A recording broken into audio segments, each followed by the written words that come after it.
Nagsisimula ang pelikulang ito sa isang lalaki na ang pangalan ay Frank Vega. Marami nang pinagdaan ng hirap si Frank sa buhay, lalo na dahil isa siyang veterano ng digmaan sa Vietnam. Isang araw, sakay siya ng bus at tahimik lang na naglalakbay nang bigla niyang makita ang dalawang pasaway na lalaki na gumagawa ng gulo sa loob. Naalala tuloy niya noong siya'y bata pa, namumuhay ng simple kasama ang kanyang mga magulang. Habang siya'y lumalaki, nagkaroon siya ng kasintahan, at nangako silang magpapakasal pagbalik niya mula sa digmaan. Pero heto ang matindi, kinailangan niyang manatili ng 10 taon sa Vietnam War. Pagbalik niya sa kanilang bayan, natuklasan niyang nagpakasal na ang kanyang kasintahan sa ibang lalaki at nagkaroon na rin ng 2 anak. Sobrang sakit iyon para kay Frank. Dahil sa pagkawasak ng puso niya, sinubukan ni Frank na pumasok sa Police Academy, iniisip niyang makakatulong ang kanyang karanasan bilang sundalo. Pero tinanggihan siya, na talaga namang nakakadismaya. Hindi siya makahanap ng trabaho kahit saan, kaya napilitan siyang magtinda ng hotdog sa halos buong buhay niya. Doon siya kumikita, sa pagtitinda ng mga hotdog. Pero dumating ang mas malaking problema. May dumating na magarang hotdog truck sa bayan, at halos lahat ng suki ni Frank ay naagaw nito.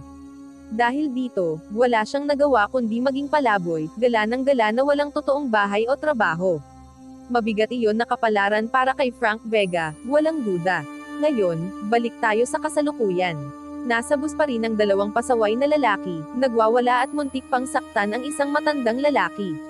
Pero agad na pumagitna si Frank at iniligtas ang matanda, sabay binugbog ng husto ang 2 pasaway. May ilang pasahero sa bus na nakakuha ng video ng buong pangyayari at ibinahagi ito sa social media. Bigla na lang naging usap-usapan si Frank matapos maging viral ang kanyang kabayanihan. Tinawag na siyang "badass" at lahat ay humanga sa kanya. May mga gumawa pa ng t-shirt at graffiti na may mukha niya. Pati pulis ay isinakay pa siya para ipasyal sa paligid ng bayan. Pero hindi pa doon nagtatapos, mga kaibigan, si Frank at ang kanyang nanay ay inimbitahan pa sa isang talk show, at siya ngayon ang nasa spotlight. Nakakalungkot, pumanaw ang nanay niya makalipas ang 3 buwan, at iniwan sa kanya ang bahay at alagang aso. Dito nagsisimula ang nakakaintrigang bahagi, ang kaibigan ni Frank at kapwa veterano ng Vietnam na si Klondike Washington ay lumapit sa kanya at iniabot ang isang USB flash drive. Ang flash drive na ito ay para sa safe deposit box ng yumaong nanay ni Frank, pero wala siyang ideya kung ano ang laman nito, kaya inilagay niya ito sa safe para sa kaligtasan. Isang gabi, lumabas si Klondike para bumili ng sigarilyo, pero nakasalubong niya ang 2 siga na sina Terrence at Sebastian. Hinahanap nila ang flash drive na ibinigay ni Klondike kay Frank, pero nagsinungaling si Klondike at sinabing wala iyon sa kanya. Hindi iyon nagustuhan ng 2 siga, kaya nauwi sa mainit na pagtatalo.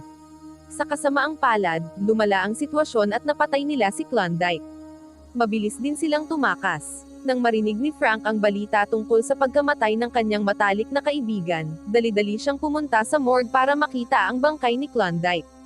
Lubha siyang nabigla at hiniling sa pulisya na magsagawa ng masusing investigasyon sa pagpatay at mahuli ang mga gumawa nito. Dito nagsimula ang pagiging komplikado ng lahat. Isang gabi, dumalaw sa kanya ang kaibigan niyang pulis na si Officer Malort. Sinubukan ni Officer Malort na tiyakin kay Frank na ginagawa ng departamento ng pulisya ang lahat para mahanap ang pumatay kay Klondike. Ngunit nang manood si Frank ng balita, nakita niyang mas mabilis na nalulutas ng mga pulis ang ibang kaso. Hindi iyon naging katanggap-tanggap sa kanya, lalo na nang makita niyang nagtatambay lang ang mga pulis sa istasyon at hindi pinagtutuunan ng pansin ang pagpatay sa kanyang kaibigan. Kaya nagpasya si Frank na siya na mismo ang kikilos para lutesin ang misteryo. Sawa na siya sa kabagalan ng pulisya. Si Frank na ang hahawak ng kaso ngayon. Sinimulan niyang imbestigahan ang eskinita kung saan binaril si Klondike. Pagkatapos maghalughog, nakakita siya ng ilang basyong bala at isang kwintas na may larawan ng isang babae sa loob. Naisip ni Frank na maaaring ito ang maging susi. Dinala niya ang basyo ng bala at ang kwintas sa isang pawn shop, at sinabi ng lalaking nagtatrabaho doon na ang kwintas ay pagmamay-ari ng isang kriminal na ang pangalan ay Terrence. Sa loob ng kwintas, may litrato ng asawa ni Terrence. Ngayon, may address na si Frank para sa taong ito kaya nagmamadali siyang pumunta roon. Pero wala si Terrence sa bahay, at ayon sa kanyang asawa, 1 linggo nang hindi umuuwi si Terrence. ibinigay ni Frank pabalik ang kwintas sa asawa ni Terence at tinanong siya kung saan ito maaaring nagpunta. Inamin ng asawa ni Terence na dati siyang naglalaro ng basketball kasama ang ilang kaibigan sa isang parke. Kaya agad na nagtungo si Frank sa parke. Pagdating niya roon, nakakita siya ng mga kabataang naglalaro ng basketball at nilapitan niya sila para magtanong tungkol kay Terence. Nilapitan ni Frank ang mga binata sa parke, iniisip niyang baka alam nila kung nasaan si Terence. Pero imbes na tumulong, niloko-loko lang siya ng mga ito. Siyempre, nainis si Frank at binugbog niya sila. Yun pala, mga kaibigan talaga sila ni Terence. Pagkatapos silang takutin ni Frank, inamin nila na hindi talaga nila alam kung saan naroon si Terence pero binanggit nila ang isang lalaking nagngangalang Ronaldo na baka may alam dahil malapit na magkaibigan sina Terence at Ronaldo. Kaya nagtungo si Frank sa tirahan ni Ronaldo at nakilala niya ang kasamahan nito sa bahay. Sinabi ng kasama na nasa isang bar si Ronaldo sa kabilang bayan. Pumunta roon si Frank pero nakasalubong niya ang ilang tao sa bar na ayaw siyang papasukin. Hindi siya nagpatinag, kaya napilitan siyang turuan ng leksyon ang ilan sa kanila. Sa wakas, natagpuan ni Frank si Ronaldo at tinakot niya ito para magsabi kung nasaan si Terence. Sa huli, nakakuha siya ng impormasyon na nakikipagkite si Terence sa isang babae na ang pangalan ay Tanya. Ngayon, lumipat tayo sa isang malaking gangster boss na ang pangalan ay Panther. Siya ang totoong boss ni Terence at Sebastian, ang dalawang kriminal. May seryosong usapan si Panther kasama si Mayor Williams, ang tiwaling mayor ng bayan. Pinipilit ng mayor si Panther na hanapin ang flash drive na mabilis na ninakaw ni Klondike. Lumabas na ang flash drive na iyon ay may ebidensya tungkol sa mga maduming gawain at katiwalian ng alkalde noong panahon niya sa pwesto. Lumabas din na dati palang nagtatrabaho si Klondike para kay Panther pero nagpasya siyang tumigil at gumawa ng isang tuso na hakbang. Kinuha niya ang napakahalagang flash drive ni Major Williams at tumakas na ipinagkanulo si Panther sa proseso. Kaya naman, nasa isang misyon si Frank at nakatanggap siya ng tulong mula sa kanyang kapitbahay, isang batang nagngangalang Martin. Gusto nilang alamin kung ano ang laman ng flash drive na iyon. Isang gabi, bumisita si Frank kay Tanya na nagtatrabaho sa isang massage place. Tinanong niya ito tungkol kay Terence pero hindi siya gaanong nakatulong, kaya nagpasya si Frank na sundan siya ng palihim pauwi mula sa trabaho. Pagkatapos makapasok ng palihim sa bahay ni Tanya, natuntun na rin ni Frank si Terence. Medyo naging marahas siya upang pigain ang impormasyon kung sino ang nag-utos ng pagpatay kay Klondike. Si Terence, na medyo tikom ang bibig, ay ayaw magsalita, kaya napilitan si Frank na kumilos sa sarili niyang paraan. Pinwersa niya ang kamay ni Terence sa basurahan sa kusina at medyo nasaktan ito. Pero epektibo iyon, at sa wakas, nagsalita si Terence. Lumabas na napasubo si Klondike sa isang malaking problema. Napunta siya sa maling panig ng isang drug big shot na nagngangalang Panther. Kasi, ninakaw ni Klondike ang flash drive na pinag-uusapan natin, at naglalaman iyon ng sikreto tungkol sa plano ng paghuhukay ng oil well sa komunidad para kay Major Williams. Sinabi pa ni Terence kay Frank kung saan niya mahahanap si Panther. Pero bago pa man harapin ni Frank si Panther, umuwi muna siya para maghanda. Narinig niya ang kaguluhan sa bahay ni Martin, si Amber, ang ina ni Martin, ay nahihirapan dahil sa mapang-abusong asawa. Pumasok si Frank at iniligtas siya sa gulo. Dahil iniligtas siya ni Frank, inimbitahan siya ni Amber para mag-lunch. Hindi pinalampas ni Frank ang pagkakataon, kaya nagsuot siya ng magarang damit, nagayos ng maigi, at nagpabango. Habang nagla-lunch, naging malapit sila sa isa't isa at muntik ng maghalikan, nang biglang pumasok si Martin Jr. at makita sila. Sinabi ni Frank na manatili muna sina Amber at Martin sa bahay niya hanggang sa maayos niya ang pinto sa harap. Kinabukasan, ibinigay ni Frank ang flash drive kay Officer Malork at sa kanya sinundan si Panther hanggang sa kanyang hideout. Nabalitaan ni Panther na paparating si Frank, kaya inutusan niya ang kanyang grupo na tambangan si Frank kung hindi niya dala ang mahalagang flash drive. Kaya napunta si Frank sa napakahirap na sitwasyon. Natalo siya ng grupo ni Panther at nawala ng malay. Nahuli nila siya at sinimulang gawin ang masasamang bagay para mapilit siyang magsabi kung saan nakatago ang flash drive. Kahit ikinakabit pa nila siya sa aparatong nagbibigay ng kuryente para pilitin siyang magsalita, hindi pa rin siya nagsalita. Matindi talaga ang katigasan ng ulo ni Frank. Hindi siya sumusuko kahit sobra na ang sakit na dinaranas niya. Nainis si Panther sa pananahimik ni Frank, kaya kinuha niya ang wallet nito at natuklasan kung saan siya nakatira.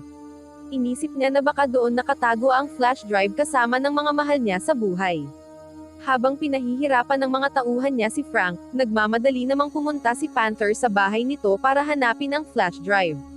Pero nakawala si Frank mula sa pagkakagapos. May maliit siyang posporo na galing kay Amber. Sinindihan niya ito at inihagis sa mga drum ng langis na nakakalat sa paligid, dahilan para magliyab at sumabog ang buong lugar. Tumakbo si Panther para makatakas pero hindi siya hinayaang makalayo ni Frank. Kapwa sila nagmaneho sa dalawang bus at nagsimula ang isang matinding habulan, na nakapagdulot ng malaking pinsala sa ibang mga sasakyan sa daraanan. Sa huli, parehong nawasak ang dalawang bus. Hindi pa rin sumusuko si Frank. Hinabol pa rin niya si Panther ng nakapaa. Sa daan, nakasalubong niya ang dalawang pasaway na lalaki mula sa bus noong una. Akala ng dalawa ay makakabawi sila kung magre-record sila ng video habang binubugbog nila si Frank gamit ang kanilang cellphone. Pero muli silang pinatumba ni Frank at ipinakita kung sino ang tunay na malakas. Pagkatapos, ipinagpatuloy niya ang paghabol kay Panther. Dumating si Panther sa bahay ni Frank at nadatnan doon si Amber. Tinakot niyang sasaktan ito kung hindi ibibigay ni Frank ang flash drive. Pero, sakto sa tamang oras, dumating si Frank para iligtas si Amber. Nag-away ang dalawa at umabot pa ito hanggang sa bakuran. Sakto namang tatakbo ulit si Panther para lusubin si Frank, pero biglang tumalon si Amber sa likod ni Panther para pigilan siya. Dahil dito, nagkaroon ng pagkakataon si Frank na tuluyan ng pabagsakin si Panther. Dumating ang mga pulis at sa wakas nahuli nila si Panther. Mas lalo pang naging mainit ang sitwasyon nang mahuli rin nila si Major Williams. Naibunyag ng media ang kanilang mga madidilim na gawain. Para naman kina Frank, Amber, at Martin, masaya silang namuhay ng matiwasay. Nagpapatuloy ang pangalawang yugto ng pelikula kay Frank Vega. Matagumpay niyang nahuli si Panther, ang drug lord na responsable sa pagkamatay ng kanyang matalik na kaibigan. Naibunyag din niya ang pagkakasangkot ng alkalde sa mga krimen ni Panther. Ngayon, nagpa siya si Frank na magpatuloy sa kanyang buhay at nagtayo siya ng community boxing center. Makikita natin si Frank na gumigising upang simulan ang kanyang araw. Pumunta siya sa isang convenience store na pinamamahalaan ng kanyang kaibigang si Bernie Pope na nasa unang palapag ng gusali ng community center. Puno ng sigla si Frank kahit sa kanyang edad, pero si Bernie ay may iniindang karamdaman at bihirang lumabas ng bahay dahil sa agoraphobia. Bukod sa pagpapatakbo ng boxing gym, si Frank ay isang boxing trainer para sa mga kabataan. Sa loob at labas ng ring, may espesyal siyang ugnayan kay Manny Parks, ang kanyang pangunahing alaga na naghahanda para sa kanyang professional boxing debut. Masigasig na nagsasanay si Manny sa ilalim ng paggabay ni Frank, at si Frank ay isang veterano ng digmaan. Isang gabi, inanyayahan ni Frank si Manny sa kanyang bahay para manood ng video tungkol sa magiging kalaban ni Manny sa isang professional match. Nais ni Frank na pag-aralan ni Manny ang laban upang makapaghanda at ma-anticipate ang mga galaw ng kalaban. Habang pinapanood nila ang video, biglang binigyan ni Manny si Frank ng regalo, isang cellphone. Sa loob nito ay mayroong video na ginawa mismo ni Manny para kay Frank. Sa video, taos-pusong nagpasalamat si Manny kay Frank dahil itinuring niya itong parang pangalawang ama, lalo na matapos pumanaw ang tunay niyang ama. Biglang nakatanggap si Manny ng text message sa kanyang cellphone na nagsabi sa kanya na umalis agad. Nagpaalam siya kay Frank at nagmadaling pumunta upang makipagkita sa kanyang amo na si Adolfo Herrera. Ngunit biglang nagkaroon ng masamang pangyayari nang akusahan ni Adolfo si Manny na palihim na kinukuha ang kanyang pera. Sinubukan ni Manny na magpaliwanag at itanggi ang paratang, ngunit hindi siya pinakinggan ni Adolfo. Inutusan niya ang kanyang mga tauhan na saktan si Manny. Kahit na mas marami ang kalaban, nagamit ni Manny ang kanyang husay sa boxing na natutunan sa pagsasanay kasama si Frank, kaya't nakipaglaban siya ng mahusay. Natalo pa niya ang isa sa mga tauhan ni Adolfo. Subalit, isang trahedya ang nangyari nang hindi siya nakabantay, si Manny ay sinaksak mula sa likod at agad na namatay. Kinabukasan, isang pulis na nagngangalang Malork ang dumating upang kausapin si Frank. Dala niya ang malungkot na balita tungkol sa pagkamatay ni Manny noong nagdaang gabi, ilang sandali bago sana ito magdebo bilang isang profesional na boksingero. Lubhang nalungkot si Frank. Dumalo siya sa burol ni Manny sa kanilang bahay upang makiramay sa ina nitong si Rosario. Pinilit din niyang palakasin ang loob ng nakababatang kapatid ni Manny na si Julia, at nangakong gagawa ng isang sikreto o tagong pinto sa kanyang aparador. Habang papaalis na si Frank, nakiusap si Rosario na tulungan siyang hanapin ang pumatay kay Manny. Hindi nagbigay ng tiyak na sagot si Frank. Sa halip, pinayuhan niya itong hintayin na lamang ang resulta ng investigasyon ng pulisya tungkol sa pagpaslang kay Manny. Kinagabihan, nagtungo si Frank sa tindahan ngunit nauwi ito sa pagtatalo nila ni Bernie. Akala ni Bernie, sobra ang pakikialam ni Frank sa kanyang personal na buhay, kahit ang hangarin lang naman ni Frank ay ang kabutihan nito, pinipilit siyang magpatingin sa ospital at ipacheck ang kanyang kalusugan. Sa parehong oras, isang grupo ng mga armadong lalaki ang pumasok sa tindahan upang hold the pin si Bernie. Mabuti na lamang at nagawa ni Frank na labanan sila at sinabihan si Bernie na tawagan ang mga pulis. Di nagtagal, dumating ang mga pulis at inaresto ang mga armado. Pagkatapos, kinausap muli ni Frank si Malort tungkol sa kaso ng pagpatay kay Manny na patuloy pang iniimbestigahan. Ibinahagi ni Malort na nakakita sila ng mga ipinagbabawal na gamot sa mga gamit ni Manny, na nagpapahiwatig ng posibleng pagkakasangkot nito sa pagbebenta ng droga. Nang marinig ito, determinado si Frank na panatilihing malaya sa droga ang kanyang boxing center. Mahigpit niyang binalaan ang mga estudyante tungkol sa mabigat na kaparusahan ng paggamit o pagbebenta ng droga. Sinubukan din ni Frank na tanungin ang kaibigan ni Manny na si Toxin tungkol sa koneksyon nito sa mga tulak ng droga. Gayunman, itinanggi ni Toxin na may alam siya tungkol dito. Sa kabila nito, nanatiling mapaghinala si Frank at nagpasya siyang lihim na sundan si Toxin. Kinagabihan, sinundan niya ito papunta sa isang apartment complex kung saan balak ni Toxin na kunin ang mga ipinagbabawal na gamot para ibenta. Hinarap siya ni Frank, at si Toxin, na nabigla, ay hindi nakaiwas sa mga tanong. Ibinunyag ni Toxin na si Manny ang nagbebenta ng droga sa loob ng ilang buwan upang masuportahan ang kanyang pamilya, ngunit plano na niyang tumigil matapos ang kanyang profesional na debut match. Nalungkot si Frank dahil wala siyang kamalay-malay sa pagkakasangkot ni Manny at Toxin sa pagbebenta ng droga.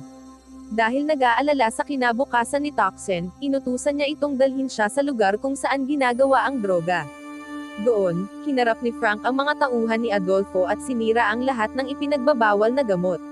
Nang mabalitaan ni Adolfo ang pagsalakay ni Frank sa kanilang operasyon, agad niyang ipinaalam ito sa kanyang ama na si Leandro Herrera, isang Argentinian diplomat at lokal na pinuno ng kartel. Galit na galit si Leandro at inutusan si Adolfo na hanapin at patayin ang taong responsable sa pagkasira ng kanilang negosyo sa droga. Samantala, habang nagluluksa pa rin para kay Manny, pinanood ni Frank ang isang video na naitala ni Manny sa kanyang cellphone. Habang umiinom, hindi napigilan ni Frank ang kanyang pagluha. Minahal niya si Manny na parang sariling anak, kaya't napakahirap para sa kanya na magpatuloy. Nais niyang lunurin ang kanyang dalamhati, kaya nagtungo siya sa tindahan ni Bernie para bumili ng alak, ngunit sarado ito. Sinubukan niyang gisingin si Bernie, ngunit hindi ito tumugon. Dahil sa inis, nagpa siya si Frank na bumili na lang ng alak sa ibang lugar. Subalit hindi inaasahan, hinarang siya ng mga tauhan ni Adolfo na iniinsulto pa si Manny. Lalo itong ikinagalit ni Frank at agad siyang nakipaglaban. Ngunit dahil nasa ilalim pa rin siya ng impluwensya ng alak, mabilis siyang natalo at nalugmok. Sa kabutihang palad, nang marinig ni Bernie ang kaguluhan, naglakas loob siyang lumabas ng kanyang bahay at sumali sa laban gamit ang isang hockey stick upang tulungan si Frank. Magkasama nilang natalo ang mga tauhan ni Adolfo. Pagkatapos, ininteroga ni Frank ang isa sa mga tauhan ni Adolfo, umaasang makakakuha ng impormasyon tungkol sa pagpatay kay Manny. Gayunpaman, ang tanging ibinunyag ng lalaki ay nakipagkita si Manny kay Adolfo bago siya namatay. Ginagamot ni Bernie ang mga sugat ni Frank at pagkatapos ay nagbukas tungkol sa kanyang nakaraan. Ibinahagi niya na minsan siyang naging isang mahusay na manlalaro ng hockey sa minor leagues, nangangarap na maging kauna-unahang African-American na makakapaglaro sa National Hockey League. Sa kasamaang palad, napilitan siyang magretiro ng maaga dahil sa isang pinsala. Kalaunan, siya ay na-diagnose na may bihirang sakit sa atay at hindi siya naisama sa donor list dahil sa kanyang edad. Ayon sa mga doktor, may 6 na buwan na lamang siyang itatagal. Nang malaman ni Bernie ang layunin ni Frank na maghihiganti para sa pagkamatay ni Manny, ipinahayag niya ang kanyang kagustuhan na tumulong sa natitirang panahon niya. Sumang-ayon si Frank, at nagpasya silang dalawa na hanapin si Adolfo ng magkasama. Kinabukasan, naghanda sina Frank at Bernie upang simulan ang kanilang investigasyon at hanapin si Adolfo. Plano nilang gamitin ang lumang sasakyan ni Bernie, ngunit lumabas na sobrang luma at sira na ito dahil sa kapabayaan sa paglipas ng mga taon. Dahil dito, napilitan silang sumakay ng pampasaherong bus upang makarating sa apartment ng drug dealer. Pagdating nila roon, natuklasan nilang nilinis na ni Adolfo at ng kanyang grupo ang lahat upang burahin ang anumang ebidensya. Nagpasya si Frank na humingi ng tulong mula sa isang babaeng pulis na nagngangalang Carmen upang suriin ang mga gamit ni Manny na hawak ng pulisya bilang ebidensya ng krimen. Nag-alinlangan si Carmen noong una, dahil natatakot siyang mawalan ng trabaho, ngunit napapayag din siya ni Frank na tumulong. Pinag-aralan ni Frank ang contact list ni Manny at nakahanap ng impormasyon tungkol sa kanyang supplier ng droga na si Hammer. Dahil sa lead na ito, agad na nagtungo sina Frank at Bernie upang hanapin si Hammer. Gayunpaman, tumanggi si Hammer na makipagtulungan o magbigay ng anumang impormasyon tungkol kay Adolfo. Dahil sa pagkadismaya, napilitang gumamit ng dahas si Frank, samantalang sinubukan ni Bernie na makakuha ng impormasyon sa pamamagitan ng pang-aakit sa kasintahan ni Hammer, na tila interesado sa kanya. Kinabukasan, nalaman ni Adolfo na nakaligtas si Frank sa kanilang naunang engkwentro, at hindi siya nagatubiling pahirapan si Hammer at wasakin ang kanyang operasyon ng droga upang makakuha ng impormasyon tungkol sa kinaroroonan ni Adolfo. Samantala, pumunta si Frank sa bahay ni Manny upang tuparin ang kanyang pangako kay Julia sa pamamagitan ng paggawa ng isang sikreto at lihim na silid na magagamit niya bilang hideout sa kanyang silid. Tuwang-tuwa si Julia sa ideya na magkaroon ng sarili niyang hideout. Pagkaraan nito, nakita ni Frank si Bernie, na humiling kay Toxin na ayusin ang kanyang lumang kotse. Dahil marami itong sira, nagpasya si Frank at Bernie na hayaan si Toxin na ipagpatuloy ang pagkukumpuni habang sila ay umuwi. Gayunpaman, halos makarating na sila sa kanilang bahay nang biglang magkaroon ng malakas na pagsabog na sumisira rito. Sa kabutihang palad, nakaligtas sina Frank at Bernie sa pagsabog. Binalaan sila ni Malort na itigil ang kanilang pakikipaglaban-laban kay Adolfo at sa kanyang grupo dahil sila ay napakadelikado. Si Rosaria, na nakarinig tungkol sa pagsabog, ay mabait na nag-alok ng kanilang matitirhan sa kanyang bahay at pinayagan silang manatili muna sa silid ni Manny. Kinabukasan, nagtungo sina Frank at Bernie sa tirahan ni Adolfo sa Malibu. Gumamit si Frank ng matalinong paraan upang malampasan ang isang gwardya na nagbabantay sa lugar. Gayunpaman, nang makapasok siya ng palihim, agad siyang natuklasan ni Adolfo at nagkaroon sila ng matinding sagupaan hanggang sa naipuwersa ni Frank si Adolfo sa sulok. Subalit, dumating ang isang gwardya at tinutukan ng baril si Frank nang malaman nitong kabilang siya sa mga matitikas na mandirigma. Samantala, sinamantala ni Adolfo ang pagkakataon at naglunsad ng kontra-atake, na nagpabagsak kay Frank. Sa kabutihang palad, dumating si Bernie sa tamang oras upang tulungan si Frank. Magkasama nilang pinilit si Adolfo na sabihin ang katotohanan tungkol sa pagkamatay ni Manny. Sa una, nag-aatubili si Adolfo na magsalita, ngunit sa huli ay inamin niyang si Leandro ang utak sa pagpatay kay Manny. Nang malaman ito, ipinilit ni Frank kay Adolfo na ayusin ang isang pulong kasama ang kanyang ama, dahil determinado silang ipaghiganti ang pagkamatay ni Manny. Kinabukasan, nakipagkita sina Frank at Bernie kay Leandro sa isang restaurant.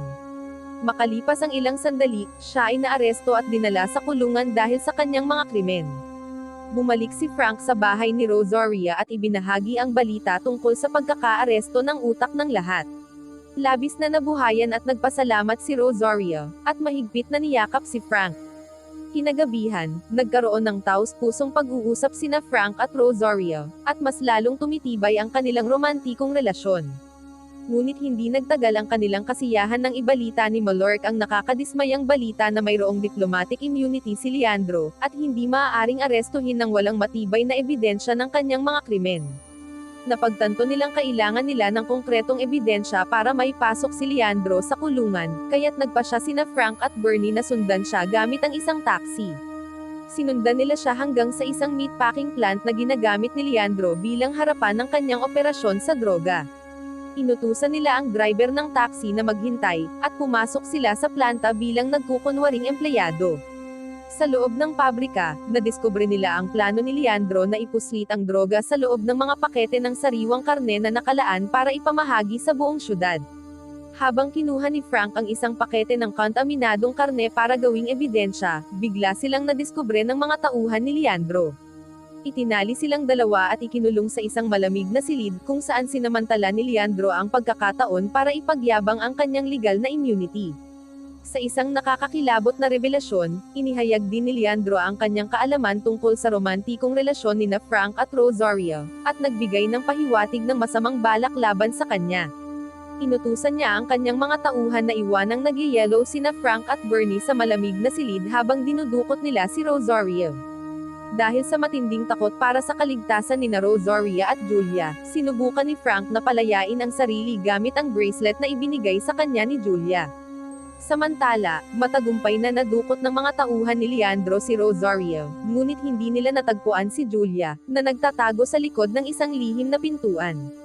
Matapos makawala at talunin ang mga tauhan ni Leandro sa pabrika, dali-daling pumunta sina Frank at Bernie sa bahay ni Rosario, kung saan ibinalita ni Julia na dinukot ang kanyang ina.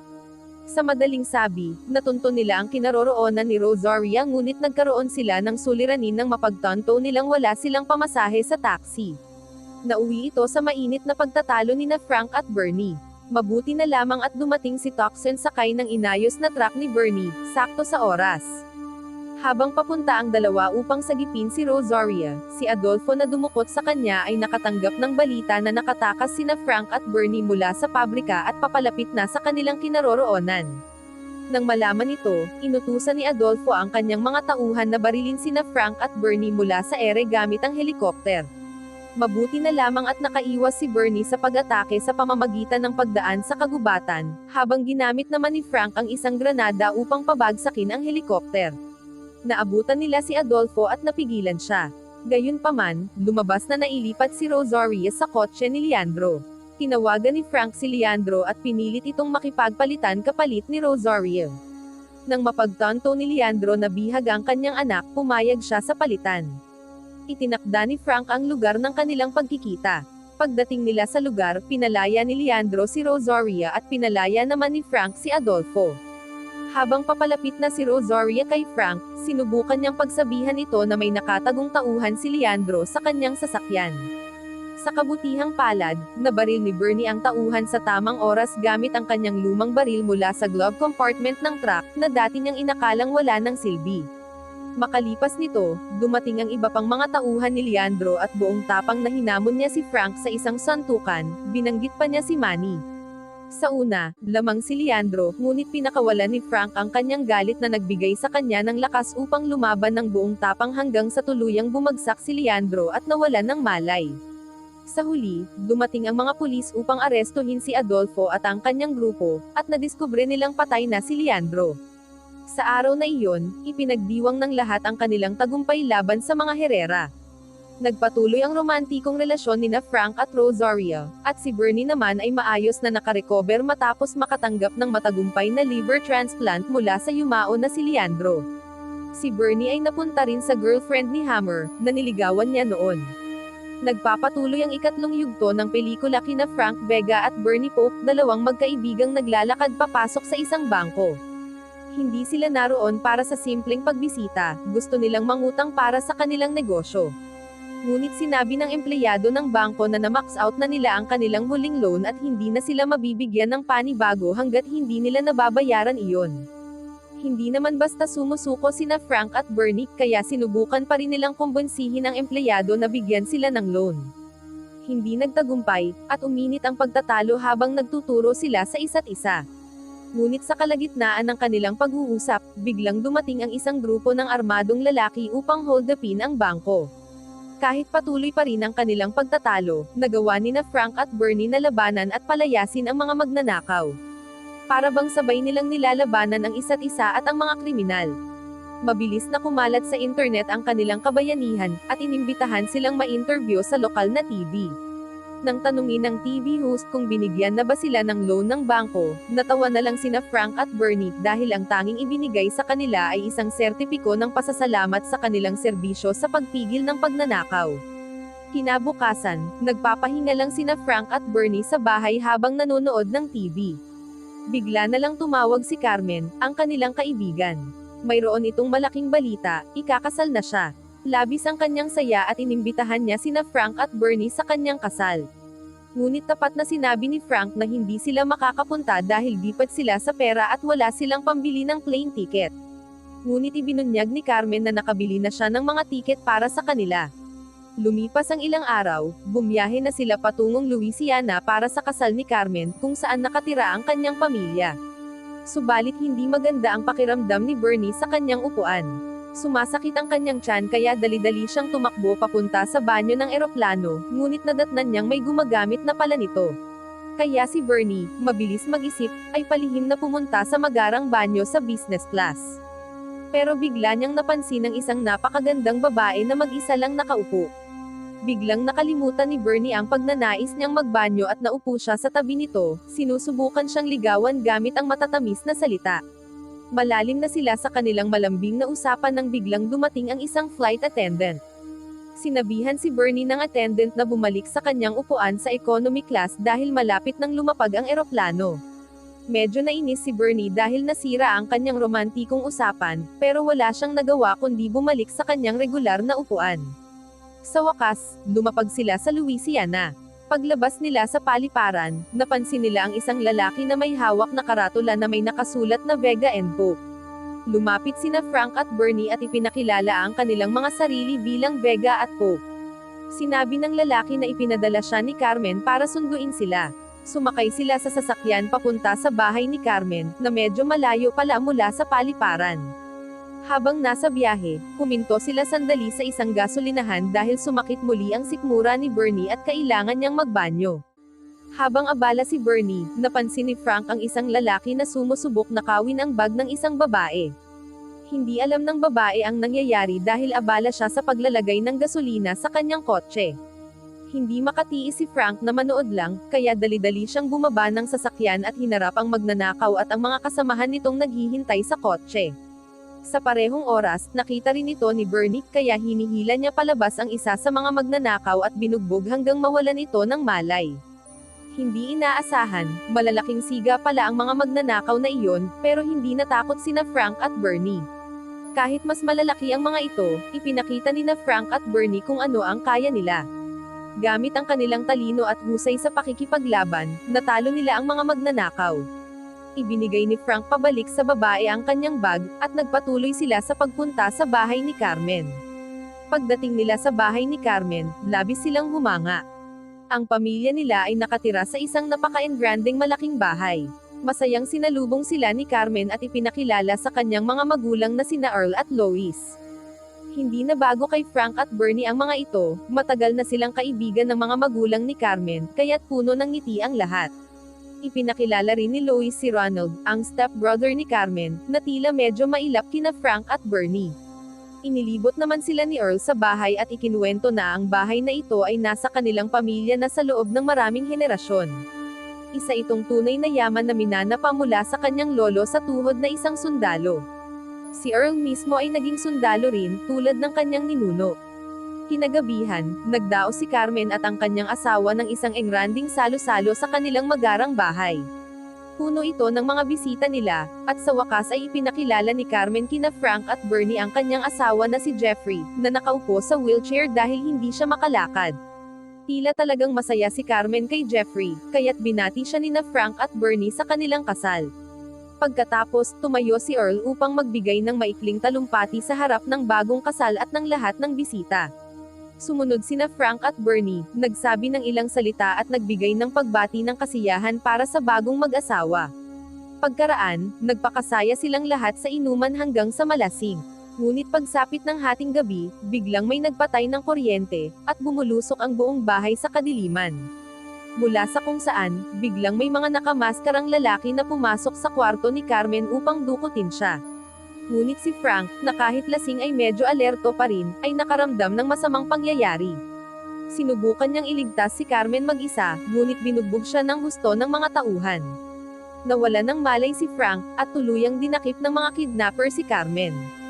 Kinabukasan, sinabi ni Frank sa mga pulis na ang grupong dumukot kay Carmen ay binubuo ng 8 hanggang 10 lalaki. Sa parehong oras, nakatanggap si Earl ng tawag mula sa mga kidnapper. Humihingi sila ng $5 milyong na ransom sa loob lamang ng 32 oras kung nais ni Earl na mabawi si Carmen ng buhay. Mayaman si Earl, ngunit hindi maliit na halaga ang $5 milyong. Kailangan din niya ng oras para makolekta ang pera. Si Lois, ang nanay ni Carmen, ay lumapit kina Frank at Bernie para humingi ng tulong. Alam niya ang kabayanihan nila noon sa Los Angeles, kaya inisip niyang baka makakaya nilang gumawa muli ng himala. Makalipas ang kaunti, lumapit si Ronald sa kanila para magbigay ng mga pahiwatig tungkol sa pagkakakilanlan ng isa sa mga dumukot malapit sa gate. Nalaman nilang iyon pala ay isang membership card mula sa Rouge Gentlemen's Club, at pag-aari ito ng isang lalaking nagngangalang Buford Granger.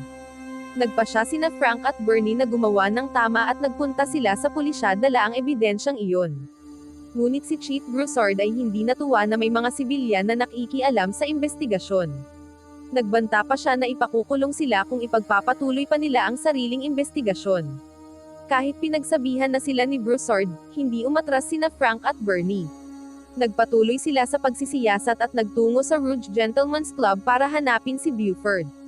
Pagdating nila roon, nagsimulang magtanong-tanong sila tungkol sa kanya, ngunit sinalakay sila ng mga tauhan ni Buford na inakalang makakaya nilang talunin sina Frank at Bernie. Ngunit hindi man lang pinagpawisan ang dalawa, at agad nilang napaluhod si Buford at pinigilan siya nang magtangka itong tumakas.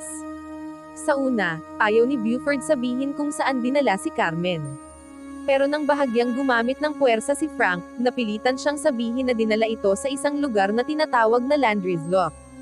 Samantala, malapit nang matapos ang klase ni Ronald nang magkaroon siya ng aberya. Hinarang siya ng isang bully na si Kyle kasama ang kanyang barkada. Gusto ni Kyle hiramin ang kotse ni Ronald para sa weekend. Nagbanta pa siya ng seryoso kaya muntik nang pumayag si Ronald na ipahiram ang kotse. Pero bago pa siya makasagot ng oo, dumating ang isang gwardya at pinauwi silang lahat. Habang nangyayari ito, nakakulong pa rin si Carmen kasama ang mga dumukot sa kanya. Tumanggi siyang kumain ng kahit ano at nagmamakaawang pakawalan siya, pero hindi siya pinakinggan ng mga ito. Wala silang pakialam sa gutom niya. Ang mahalaga lang sa kanila ay magawa ang trabaho nila, ang pakakainin siya kahit ayaw niya. Habang nangyayari ang lahat ng ito, sa wakas ay nakarating sina Frank at Bernie sa Landry's Lock. Nakilala nila ang isang babae na nagngangalang Marisa at tinanong siya tungkol kay Carmen, ngunit lumabas na kasabwat pala siya ng mga kidnapper. Sinubukan niyang pabagsakin sila pero kahit na mahusay ang kanyang paglaban, nagawa pa rin nina Frank at Bernie kahit matanda na sila, na manalo at napilitan siyang sabihin kung nasaan si Carmen. Samantala, habang gumagawa ng sarili nilang investigasyon sina Frank at Bernie, nakatanggap si Broussard ng balita mula sa kanyang team na nagtagumpay silang mahuli si Buford, isa sa mga kasamahan ng mga kidnapper. Agad siyang nag-akala na sangkot sina Frank at Bernie sa kasong ito dahil nakialam sila at kumukuha ng mga pahiwatig. Pero may pulis na nagngangalang Williamson na hindi basta-basta naghuhusga. Gusto muna niyang masiguro bago manghusga. Samantala, simpleng bumibili lang si Ronald sa supermarket nang biglang dumating si Kyle at ang kasama nito para muling maningil ng pera. Dahil sa pananakot ni Kyle, napilitan si Ronald na ibigay ang kanyang pera. Ngunit sa tamang oras, dumating sina Frank at Bernie upang pigilan si Kyle. Biglang lumitaw si Williamson at inutusan sina Kyle at ang kasama nito na umalis dahil siya pala ang ama ni Kyle. Pagbalik nina Frank at Bernie sa bahay, kinausap sila ni Earl na alam na nakikisawsaw sila sa kaso. Hiniling niya na itigil na nila ang kanilang investigasyon dahil ayaw niyang humantong ito sa karahasan. Sa gitna ng usapan, dumating si Jeffrey na halatang inis at nagtanong tungkol kay Carmen. Sinubukan siyang pakalmayan ni Earl at sinabing ginagawa ng pulisya ang lahat upang mahanap siya. Pagkaalis ni Jeffrey papunta sa kanyang kwarto para magpahinga, dumating naman si Williamson sa bahay ni Earl upang pag-usapan ang pagkidnap kay Carmen. Ikinuwento ni Frank ang impormasyong nakuha niya mula kay Marisa at binanggit kung paano kumikilos ng kakaiba si Broussard na para bang may itinatago. Nang marinig ito, nagtiwala si Williamson kay Frank at nangakong gagawin ang lahat upang matuklasan ang nangyari kay Carmen.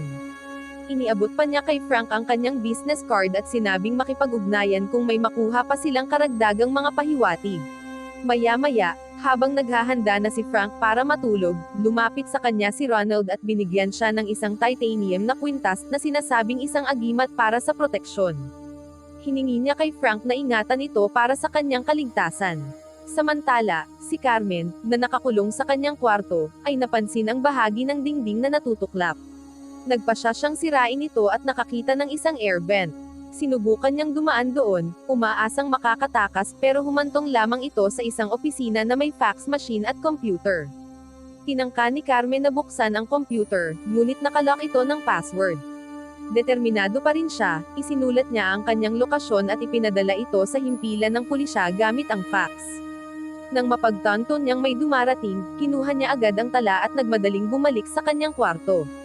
Kinabukasan, nagtungo sina Frank at Bernie sa isang restaurant upang makipagkita sa isang lalaking nagngangalang Pierre.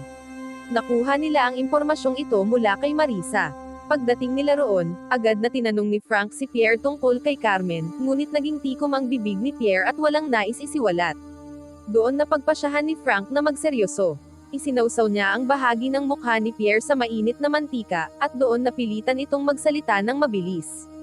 Sinabi na ni Pierre kung nasaan si Carmen. Kasabay nito, natagpuan ni Broussard ang fax na ipinadala ni Carmen.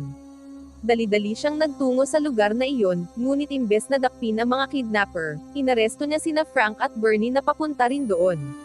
Ipinadala ni Broussard ang dalawa sa isang bakanteng lote kung saan nakahanda ang isang eroplanong militar para lumipad. Iniutos niya sa kanyang mga tauhan na paliparin ito at ibagsak sina Frank at Bernie hanggang sa kanilang kamatayan. Samantala, nakatanggap ng tawag sina Earl at ang kanyang pamilya mula sa mga kidnapper. Sinabi nila kay Earl na pumunta mag-isa sa Pantalan alas 6 ng gabi, dala ang ransom money. Pagkatapos may handa ang ransom, nagtungo si Earl sa himpilan ng pulisya upang makipag-usap kay Broussard ngunit wala pa rin ito sa opisina. Kaya sinabi ng isang pulis kay Earl na maghintay sa opisina ni Broussard. Habang naghihintay siya roon, napansin ni Earl ang isang fax na itinapon ni Broussard sa basurahan. Samantala, sina Frank at Bernie ay nasa eroplano at niloko nila ang grupo ni Broussard. Nagkunwari silang may sakit, at nang alisin ng mga tao ni Broussard ang kanilang posas, biglang umatake sina Frank at Bernie. Nakontrol nila ang eroplano kahit na wala talagang karanasan si Frank sa pagpapalipad. Pero sa kung anong paraan, nagawa niyang maglanding ng pang-emergency, at pareho silang nakaligtas. Sinubukan ni Frank na tawagan si Earl para humingi ng tulong pero walang signal ang kanyang telepono. Nakakita sila ng motorsiklong may sidecar sa trunk ng eroplano at ginamit iyon para makarating kung nasaan si Carmen. Sa madaling sabi, nakarating sila pero nahuli ng isang gwardya at tinutukan sila ng baril. Nang akala nilang wala na silang pag-asa, dumating si Earl sa tamang oras. Nailigtas niya sina Frank at Bernie sa pamamagitan ng pagbagsak sa gwardya. Magkakasama silang pumasok sa lumang pabrika kung saan ikinulong si Carmen. Wala nang pakialam si Earl sa mga batas o regulasyon sa oras na iyon. Hindi siya nag-alinlangan gumamit ng dahas para iligtas ang kanyang anak. Natalo nila ang mga tauhan ni Broussard na nagbabantay sa lugar at sa wakas na iligtas nila si Carmen. Pero nang akala nila ligtas na sila, biglang lumitaw si Jeffrey at tinutukan ng baril si Carmen. Lumabas na niloloko lang pala sila ni Jeffrey mula pa noong una. Hindi talaga siya baldado, lahat ay palabas lang para makalapit kay Carmen at maisasagawa ang planong pagkidnap. Inamin ni Jeffrey na pinsan niya si Broussard at sabay nilang binuo ang planong ito. Nagkunwari siyang baldado para makalapit kay Carmen. Ipinag-utos ni Jeffrey sa kanyang mga tauhan na itali silang tatlo at sunugin ang lumang pabrika habang tumakas siya kasama si Carmen. Mukhang malala na ang sitwasyon, parang katapusan na nila, pero dumating si Ronald sa tamang oras para iligtas sila. Palihim niyang sinundan si Earl papunta sa lumang pabrika. Habang papunta sila sa Pantalan, tinanong ni Bernie si Frank kung paano nila lalabanan si Jeffrey at ang kanyang mga armadong tauhan. Sabi ni Frank, kailangan nila ng tulong at umaasang darating ito sa tamang oras. Sa Pantalan, tuluyang nagulat si Lois nang malaman niyang nagkukunwari lang pala si Jeffrey na baldado at siya ang utak sa pagkidnap kay Carmen. Hiningi ni Jeffrey ang ransom money kay Lois pero biglang dumating sina Frank at ang grupo at sinagasaan si Jeffrey gamit ang kotse. Lumabas si Earl mula sa kotse at sinermonan si Jeffrey dahil sa pagtataksil sa pamilya. Ngunit hindi nagtagal, dumating si Broussard at ang kanyang grupo at sinubukang pabagsakin sila. Sa mismong sandaling iyon, dumating sina Williamson at ang iba pang mga pulis matapos makatanggap ng impormasyon mula kay Frank tungkol sa kanilang mga krimen. Noon din, nagpaputok si Broussard ng baril kay Frank at ginawa si Lois na bihag. Pero lalo lang itong nagpagalit kay Frank kaya binugbog niya ng husto si Broussard. Buti na lang, tinamaan ng bala ang titanium necklace na ibinigay ni Ronald kay Frank, na nakatago sa kanyang baywang, kaya hindi siya nasaktan. Samantala, sinubukan pang humingi ng tawad ni Jeffrey kay Carmen pero lampas na siya sa punto at hindi na niya magagawang patawarin ito. Binigyan niya si Jeffrey ng matinding salita at isang malakas na sipa. Makalipas ang ilang araw, naghahanda na sina Frank at Bernie na umalis kina Carmen at sa kanyang pamilya upang bumalik sa Los Angeles. Pero bago sila lumipad, pinatawag muna sila ni Earl sa kanyang silid. Doon, ipinahayag niya ang kanyang pasasalamat sa kanila sa pagliligtas kay Carmen. Sinabi rin niya kina Frank at Bernie na nais niyang sumali sa kanilang grupo. Nag-alok si Earl na lagyan ng pera ang buong operasyon nila at nangakong bibigyan pa sila ng malaking halaga kung tatanggapin nila siya. Hindi na nagdalawang isip sina Frank at Bernie. Malugod nilang tinanggap si Earl sa kanilang koponan. Kailangan nila ng pera para sa kanilang pang-araw-araw na gastusin at mga plano sa negosyo. Wow naman! Doon nagtatapos ang pelikula mga idolo, salamat sa inyong panonood.